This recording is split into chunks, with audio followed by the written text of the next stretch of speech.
Morning dear student, आज की class में आपका स्वागत है।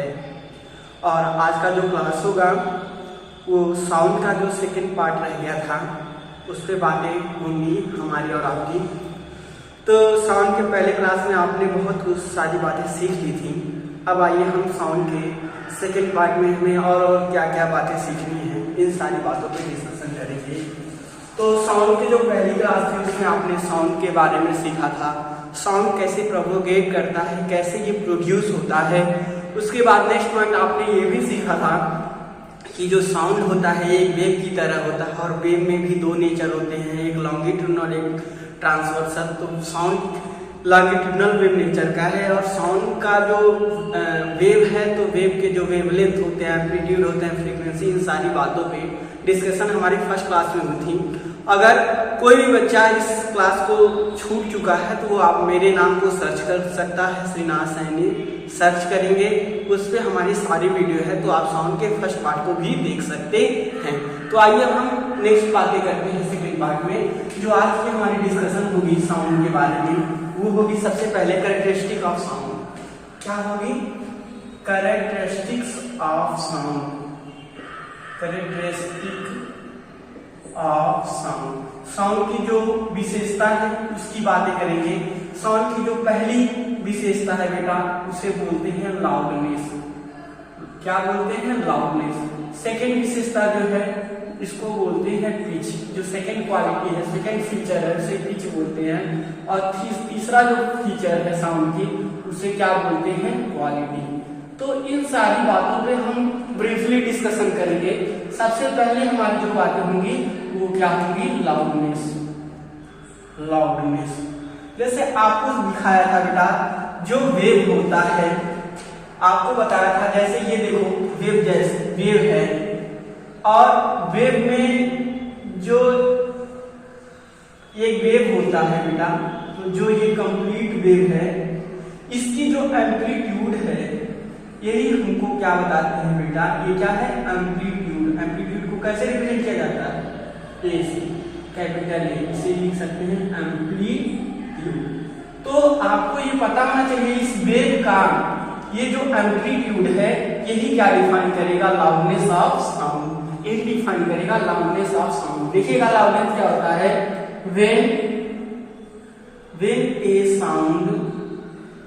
when a sound produce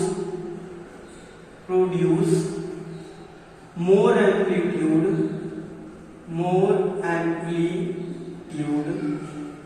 called loudness। तो देखिएगा आपको ये बताया when a sound produce more amplitude, जब कोई साउंड ज्यादा एम्पलीट्यूड प्रोड्यूस करता है तो उसे क्या बोलते हैं? Loudness.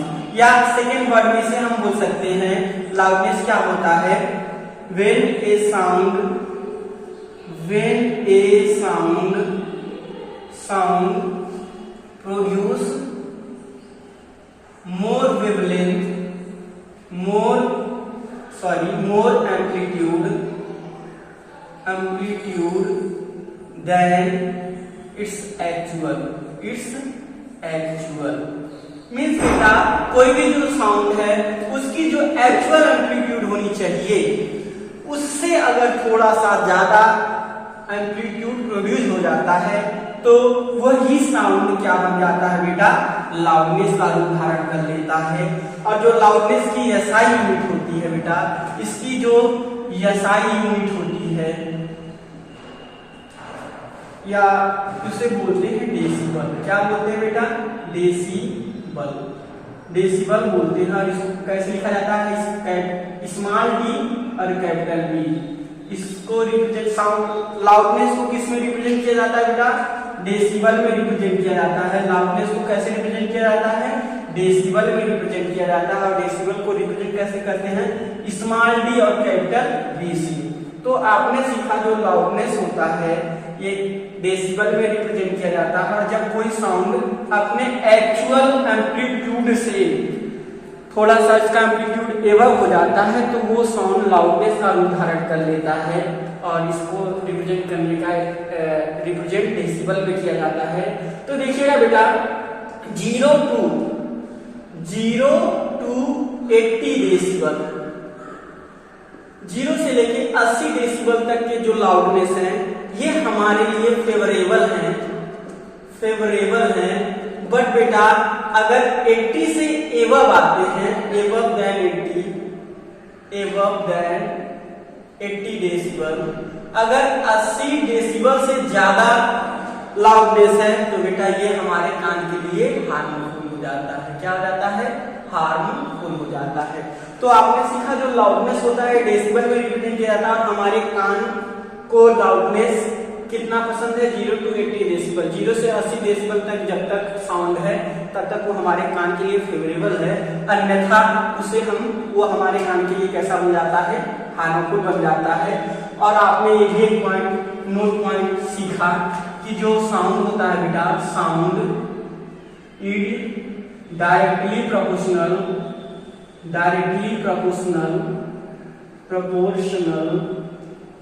To square of amplitude.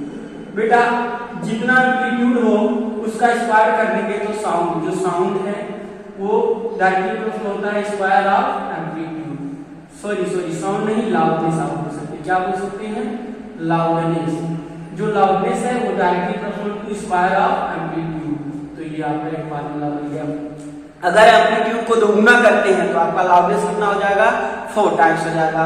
अगर एम्पलीट्यूड को 3 टाइम्स करते हैं, दोगुना करते हैं तो लाउडनेस कितना हो जाएगा बेटा? 2 का स्क्वायर मींस 4 टाइम्स हो जाएगा। अगर आप 4 गुना करते हैं तो 4 4 जा 16 टाइम्स हो जाएगा। तो इस तरीके से आपने सीखा लाउडनेस क्या होता है और इसकी विशेषता क्या होती है। लाउडनेस किस पे डिपेंड करता है आपने सीख लिया। अब नेक्स्ट बातें हम करेंगे फ्रीक्वेंसी की। फ्रीक्वेंसी क्या होता है, ये कैसे डिपेंड करता है, फ्रीक्वेंसी को मेजर कैसे किया जाता है, जैसे कि जो पिच होता है इसको मेजर कैसे किया जाता है, अभी सारी बातें हम लोग करेंगे। तो पिच देखिएगा, पिच क्या होता है। पिच देखिएगा, पिच इज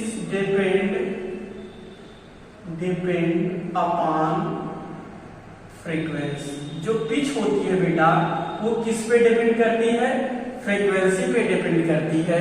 दूसरे लैंग्वेज में हम बोल सकते हैं बेटा, पिच डिफाइन shrillness और फ्लैटनेस ऑफ साउंड। जो साउंड की बेटा shrillness में सुरीलापन है, फ्लैटनेस में जो मोटाई है आवाज की, ये कौन डिफाइन करता है? पिच डिफाइन करता है। और जो पिच होता है ये किस पे डिपेंड होता है बेटा? फ्रीक्वेंसी पे। मीन्स सारी बातें हमने ये सीखा कि जो आदमी का श्रिलनेस या फ्लैटनेस होता है वो किस पे डिपेंड होता है बेटा? श्रिलनेस जो होता है वो किस पे डिपेंड होता है? फ्रीक्वेंसी पे डिपेंड होता है।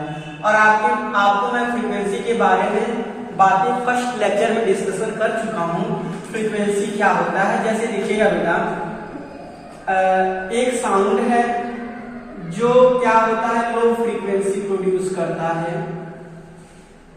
एक साउंड है जो कैसा फ्रीक्वेंसी प्रोड्यूस कर रहा है? लो फ्रीक्वेंसी प्रोड्यूस कर रहा है। तो ये कैसा फ्रीक्वेंसी है बेटा? Low frequency. अगर लो फ्रीक्वेंसी है तो इसके पिच भी क्या होंगे बेटा? Low pitch. तो इसके पिच भी क्या होंगे? लो। और अगर लो पिच होता है तो वो साउंड कैसा होगा बेटा? फ्लैट साउंड होगा। फ्लैट साउंड मीन्स बेटा वो जो साउंड होगा वो थोड़ा सा मोटा आवाज होगा, मोटी आवाज होगी। ठीक है, तो आपने सीखा मीन्स अगर फ्रीक्वेंसी को लो कर देते हैं तो उसकी पिच लो हो जाती है और पिच लो होने से साउंड कैसा हो जाता है? मोटा लगता है। अगर इसकी फ्रीक्वेंसी बेटा बढ़ा दी जाए, इस तरह की फ्रीक्वेंसी कर दी जाए। अब देखो यहाँ पे क्या है बेटा? Higher frequency. कैसा है? Higher frequency. और हायर फ्रीक्वेंसी जिसकी होती है उसका पिच जो होता है क्या होता है? हाई होता है। हाई पिच हो गया। और पिच अगर हाई हो गया तो वो साउंड कैसा निकलेगा बेटा, श्रिलनेस। कैसी साउंड होगी, सुरीला साउंड होगी।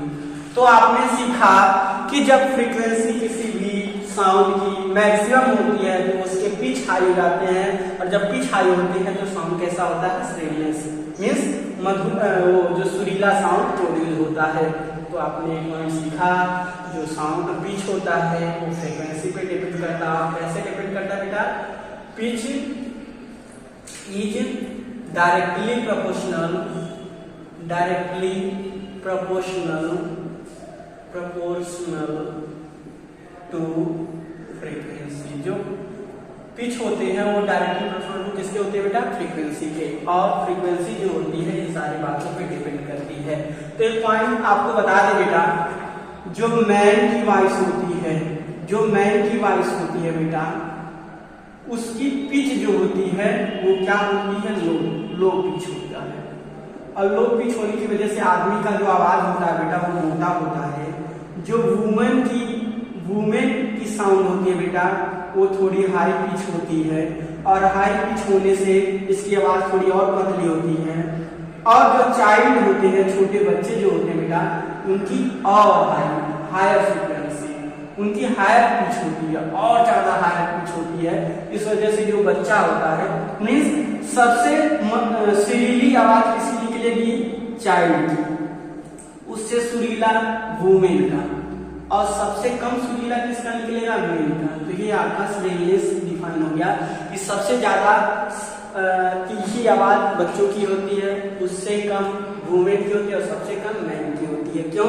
क्योंकि मैन की जो पिच होती है वो लो होती है। तो आपने पिच के बारे में सीख लिया। अब आइए और भी बातें डिस्कशन करते हैं। नेक्स्ट जो प्रॉपर्टी है साउंड की वो क्या है बेटा, वो है क्वालिटी। क्वालिटी क्या होता है इसको डिफाइन करेंगे। तो आइए नेक्स्ट हमारी जो प्रॉपर्टी है वो क्या है, क्वालिटी। QUALITY क्वालिटी होता है। और क्वालिटी क्या होता है बेटा, देखिएगा, the quality of sound depend upon instrument. Means बेटा जो साउंड की क्वालिटी होती है वो उसके इंस्ट्रूमेंट पे डिपेंड करता है। जैसे बेटा जो तबला हो गया, इसकी जो साउंड होगी कुछ अलग होगी, हारमोनियम का साउंड अलग होगा, गिटार का जो साउंड होगा कुछ अलग होगा। मीन्स जो क्वालिटी ऑफ साउंड होता है वो इंस्ट्रूमेंटल प्रॉपर्टी होता है। अलग अलग इंस्ट्रूमेंट की अलग अलग क्वालिटी होती है। जैसे जो बांसुरी होता है वो अलग साउंड प्रोड्यूस करता है, हारमोनियम अलग साउंड प्रोड्यूस करता है, झाल अलग साउंड प्रोड्यूस करता है। तो ये क्वालिटी जो होती है इंस्ट्रूमेंटल प्रॉपर्टी होती है, और इसी के आधार पे, क्वालिटी के आधार पे इंस्ट्रूमेंट का अलग अलग नाम रखा गया है। जैसे बेटा एक इंस्ट्रूमेंट होता है स्ट्रिंग बेस्ड इंस्ट्रूमेंट, ऐसा इंस्ट्रूमेंट जो किस पे वर्क करे, स्ट्रिंग पे, धागे पे काम करे। जैसे क्या हो गया आपका, गिटार हो गया, सितार हो गया। और कुछ इंस्ट्रूमेंट होते हैं बेटा जिसे हम लोग बोलते हैं स्किन बेस्ड, मतलब वो क्या किससे बनाए जाते हैं, स्किन से बनाए जाते हैं। जैसे तबला हो गया, ढोल हो गया, ये ह्यूमन बीइंग या चमड़े से, इसके जो ऊपर वाले भाग होते हैं जिसपे हम लोग बीट करते हैं, जिससे आवाज प्रोड्यूस होता है, वो कैसे होता है बेटा, वो स्किन से बना होता है, चमड़े से बना होता है। कुछ इंस्ट्रूमेंट जो होते हैं वो विंड इंस्ट्रूमेंट होते हैं जिसको हवा से बजाया जाता है। जैसे बेटा हारमोनियम जब चलाते हैं तो ऐसे ऐसे करते हैं, वो क्या करता है बेटा, एयर प्रेशर करता है, और एयर प्रेशर करने से उससे साउंड प्रोड्यूस होता है। और वायलिन हो गया, वायलिन भी एयर से चलता है। नेक्स्ट पॉइंट और क्या हो गया बेटा, वो क्या बोलते हैं, फ्लूट। जो बांसुरी है वो भी किसके बेसिस पे काम करता है, कैसा इंस्ट्रूमेंट है, विंड बेस्ड इंस्ट्रूमेंट। कुछ इंस्ट्रूमेंट कैसे होते हैं बेटा, जो स्टिक से बजाए जाते हैं, जैसे ऐसे लगा रहता है पूरा, वो क्या बोलते हैं, बॉटल टाइप का आवाज निकालता है, बॉटल में जब पीटते हैं। तो ये सब इंस्ट्रूमेंट जो होते हैं ये कैसे होते हैं बेटा, ये स्टिक बेस्ड इंस्ट्रूमेंट होते हैं। तो आपने ये भी सीख लिया इंस्ट्रूमेंट। प्लेट बेस्ड इंस्ट्रूमेंट होते हैं, जैसे झाल हो गया बेटा, ये मेटल प्लेट का बनाया जाता है, इससे साउंड निकलता है। तो आपने क्वालिटी क्या होती है, क्वालिटी कैसी होती है, क्वालिटी जो होती है वो इंस्ट्रूमेंटल बेस्ड होती है किसी भी साउंड की, ये प्रॉपर्टी आपने सीखा। अब नेक्स्ट पॉइंट सीखेंगे बेटा, जो साउंड होता है वो दो तरह के होते हैं, एक ऑडिएबल साउंड होता है, ऑडिएबल साउंड, और दूसरा क्या होता है, inaudible. Inaudible means audible sound क्या होता है, the sound which our ear hear, means ऐसा साउंड जो हमारी कानें सुन सकती हैं उसे क्या कहते हैं, ऑडिएबल साउंड कहते हैं। और the sound which our ear not hear, ऐसा साउंड जो हमारी कान नहीं सुन सकती है उसे क्या बोलते हैं, इनऑडिएबल साउंड बोलते हैं। जो ऑडिएबल साउंड बोलते हैं उसका रेंज क्या होता है बेटा, 20 से लेके 20,000 हर्ट्ज होता है। इसके बीच का अगर साउंड है, इतने 20 हर्ट्ज से लेके 20,000 हर्ट्ज के बीच का अगर साउंड है तो वो हमारी कानें सुन सकती हैं। बट ये जो इनऑडिएबल साउंड है इसे दो भागों में बांटा गया, लेस देन 20 हर्ट्ज। अगर बेटा 20 हर्ट्ज से कम साउंड है तो भी हमारे कान उसे सुन नहीं पाएंगे, और ऐसे साउंड को हम लोग क्या बोलते हैं, इंफ्रासाउंड। क्या बोलते हैं बेटा, इंफ्रासाउंड।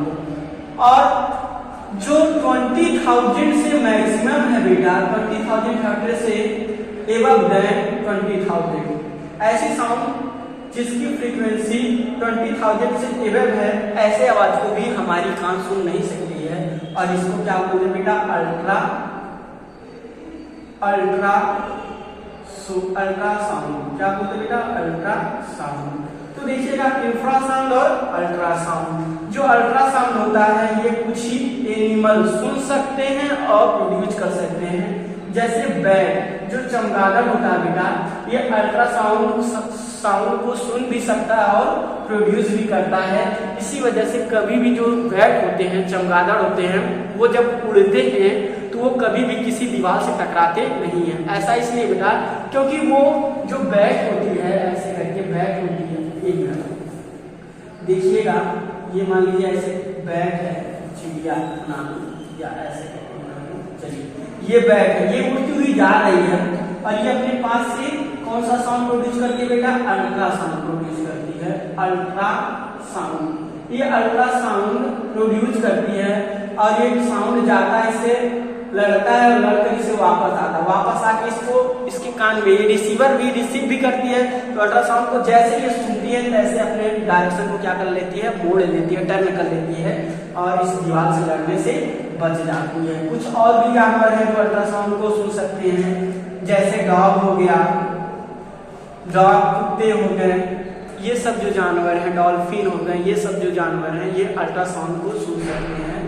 तो आपने देखा कि जो ऑडिएबल इनऑडिएबल साउंड दो तरह के होते हैं, कुछ साउंड को हम सुन सकते हैं और कुछ नहीं। तो जो हमारी हियरिंग कैपेसिटी है बेटा वो 20 हर्ट्ज से लेके 20,000 हर्ट्ज तक हम साउंड को सुन सकते हैं, अन्यथा साउंड को हम लोग सुन नहीं सकते। आइए अब हम नेक्स्ट बात करते हैं बेटा, रिफ्लेक्शन ऑफ साउंड। साउंड का रिफ्लेक्शन क्या होता है इसको देखेंगे बेटा। जैसे देखिएगा यहाँ से कोई आवाज अगर निकल रहा है तो ये साउंड निकल कर सरफेस इसका कैसा लिया जाता है बेटा, हार्ड सरफेस लिया जाता है, सरफेस। और जब इससे आवाज निकल रही हो ऐसे, ये आवाज निकल कर बेटा ऐसे टकराती है और टकरा के क्या होती है बेटा, फिर वापस आती है, टकरा के फिर वापस आती है। तो साउंड का बेटा किसी हार्ड सरफेस से टकरा कर वापस आने की जो प्रोसेस होती है इसी को क्या बोलते हैं, reflection of sound.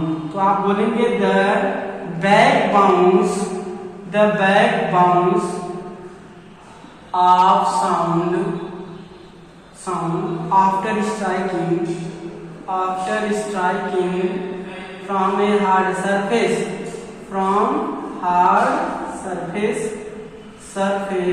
is called reflection of sound, उसे क्या बोलते हैं बेटा? Reflection of sound. तो आपने देखा कि जब कोई किसी भी इंस्ट्रूमेंट से साउंड निकलता है और हार्ड सरफेस से टकराता है तो टकरा के आवाज जो होती है वो वापस आ जाती है। तो आवाज का टकरा कर वापस आ जाना, बैक बाउंस हो जाना, ये क्या कहलाता है? Reflection of sound. और इस रिफ्लेक्शन ऑफ साउंड में देखिएगा ये जो साउंड निकल रहा है इसे इंसिडेंट साउंड बोलते हैं। क्या बोलते हैं? Incident sound. और जो टकरा के वापस आ रहा है इसे क्या बोलते हैं? रिफ्लेक्टेड साउंड बोलते हैं। तो आपने सीखा कि इंसिडेंट साउंड होता है और रिफ्लेक्टेड साउंड जो फॉलिंग रहता है सरफेस पे उसे इंसिडेंट, और जो बैक बाउंस होता है उसे रिफ्लेक्टेड साउंड बोलते हैं। तो आपको यहाँ पे सीखा कि रिफ्लेक्शन ऑफ साउंड क्या होता है? साउंड का बैक बाउंस हो जाना, और इसके लिए सरफेस कैसी होती है बेटा? हार्ड होती है। नेक्स्ट पॉइंट हम लोग सीखेंगे लॉ ऑफ रिफ्लेक्शन। क्या सीखेंगे? Law of reflection of sound. Sound का बेटा क्या reflection of law of reflection है? तो साउंड का जो पहला लॉ ऑफ रिफ्लेक्शन है वो सेम बेटा लाइट की तरह है। जैसे आप लाइट पढ़ा था, लाइट में रिफ्लेक्शन, वैसे साउंड में भी रिफ्लेक्शन होता है। साउंड पहला लॉ क्या होता है बेटा? Incident sound, reflected sound and point of incidence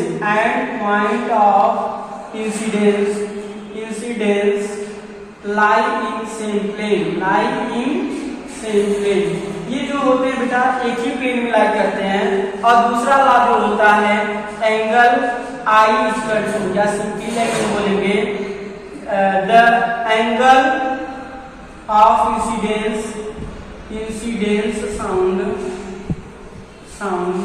is equal to angle of reflected sound। देखिएगा बेटा जो नॉर्मल होता है, नॉर्मल को हम बेटा डार्क लाइन से करते हैं, जो सरफेस से परपेंडिकुलर होता है। तो नॉर्मल और इस इंसिडेंट के बीच का जो एंगल होता है उसे आई से रिप्रेजेंट करते हैं, जिसे एंगल ऑफ इंसिडेंस बोलते हैं। और नॉर्मल और रिफ्लेक्टेड रे के बीच का जो एंगल होता है उसे आर से रिप्रेजेंट करते हैं, जिसे बोलते हैं एंगल ऑफ रिफ्लेक्शन। तो यहाँ पे एंगल आई करके क्या कर देंगे? Angle r. जितना एंगल इंसिडेंस का होगा उतना ही एंगल क्या होगा? रिफ्लेक्शन का। रिफ्लेक्शन ऑफ साउंड का यूज क्या है? अब एक नया टर्म सीखेंगे बेटा, ECHO, जिसे बोलते हैं इको। इको क्या होता है बेटा? The sound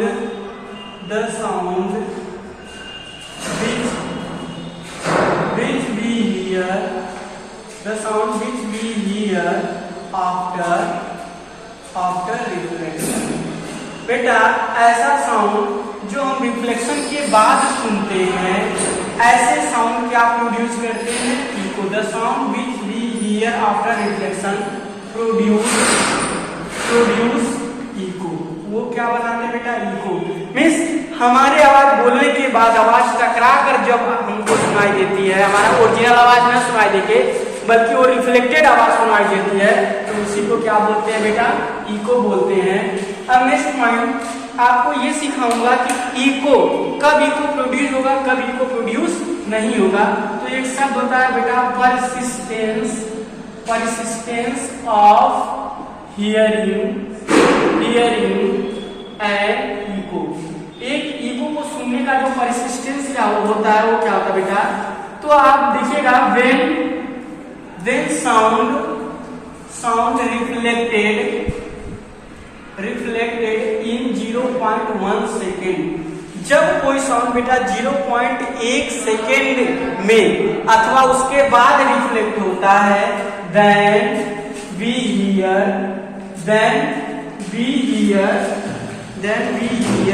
eco. तो हम क्या सुन पाते हैं बेटा? इको सुन पाते हैं। और इस 0.1 सेकेंड को क्या बोला गया बेटा? Persistence of hearing of echo. Means आपको इको सुनने के लिए जो समय है वो कितना लगना चाहिए? 0.1 सेकेंड। तो आगे अब हम ये देखेंगे बेटा कि किसी सोर्स को, किसको बेटा? किसी सोर्स को सरफेस से कितनी दूरी पे रख दिया जाए कि हमको नीचे सुनाई दे। यहां से मान लीजिए साउंड निकलना बेटा, तो कितनी दूरी पे रख दिया जाए कि हमको क्या सुनाई दे, ई को सुनाई दे। इसको कैलकुलेट करेंगे। मान लीजिए यहाँ से साउंड जा रहा है, ये साउंड क्या हो गया बेटा, जाने का, और इस पे टकराया तो आने को किसी पे आ रहा है, लेकिन बेटा हम यहाँ से कर दे रहे हैं, ये साउंड आ रहा है, ठीक है ना। एक साउंड यहाँ से जा रहा है, टकराने के बाद दूसरा ये वापस आ रहा है। तो आप जानते हैं यहाँ पे आपको एक चीज पता है, जो स्पीड ऑफ साउंड होता है एयर में, स्पीड ऑफ साउंड होता है जो एयर में, वो होता है 340 मीटर पर सेकेंड होता है। और इसको, इस आवाज को यहाँ तक आने में लगा हुआ समय कितना है, 0.1 सेकेंड। तो आइए हम दूरी पता करते हैं, डिस्टेंस। सबसे पहले हम क्या पता करेंगे बेटा, distance to travel sound from source to surface and surface to source. Means बेटा जहां से निकल रहा है सरफेस तक जाना, फिर उस सरफेस से लड़के फिर उस सोर्स तक आने की जो दूरी है उसको हम निकालने की कोशिश कर रहे हैं। और आपको पता है कि जो बेटा डिस्टेंस का फार्मूला होता है, डिस्टेंस का जो फार्मूला होता है वो होता है स्पीड इनटू टाइम। तो स्पीड इनटू टाइम, स्पीड कितना बेटा, 340 मीटर पर सेकेंड, टाइम 0.1 सेकेंड है। जब इसको कैलकुलेट किए तो कितना बेटा, 34 मीटर। मीन्स यहां से साउंड को जाने में और आने में लगा दूरी कितना, चला गया दूरी कितना बेटा, 34 मीटर है। मीन्स आपको आप ये कह सकते हैं कि एक साउंड प्रोड्यूस होने के लिए लाइट को कितना दूरी तय करना पड़ेगा, तो बोलेंगे 34 मीटर। लेकिन आपका एक इंपॉर्टेंट क्वेश्चन बन सकता है बेटा, ये यहाँ से आपको लाइट के द्वारा चला गया दूरी न पूछकर ये पूछ ले कि आप बताइए डिस्टेंस बिटवीन सोर्स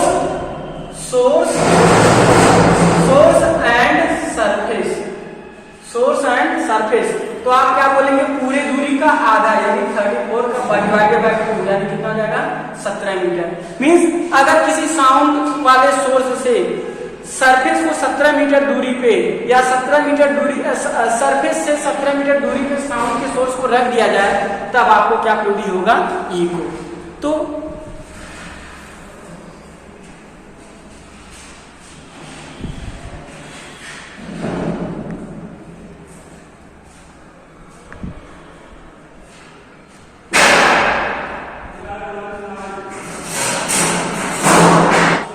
चलिए जो हमारा नेक्स्ट टॉपिक है वो है रिवर्बरेशन। रिवर्बरेशन क्या होता है ये देख लीजिएगा बेटा, देखिएगा when sound are come to our ear within 0.1 second. जब कोई साउंड बेटा 0.1 सेकेंड के अंदर हमारे कानों तक आ जाता है, then reflected sound merge with original sound. तो जो बेटा रिफ्लेक्टेड साउंड होता है वो ओरिजिनल साउंड के साथ क्या हो जाता है, मर्ज हो जाता है। और ओरिजिनल साउंड के साथ जब मर्ज हो जाता है बेटा, मीन्स जो इसका रिफ्लेक्टेड साउंड होता है वो रिफ्लेक्टेड साउंड डीके मीन्स इसका जो रिफ्लेक्टेड साउंड होता है वो खत्म हो जाता है, ओरिजिनल साउंड के साथ मर्ज हो जाता है। दिस प्रोसेस या this decaying of sound is called reverberation।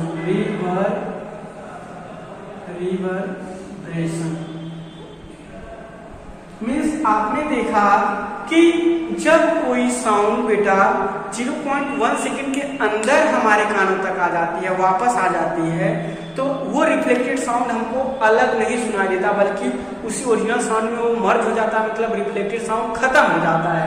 और इस रिफ्लेक्टेड साउंड का डीके हो जाने के प्रोसेस को ही क्या बोलते हैं? रिवर्बरेशन।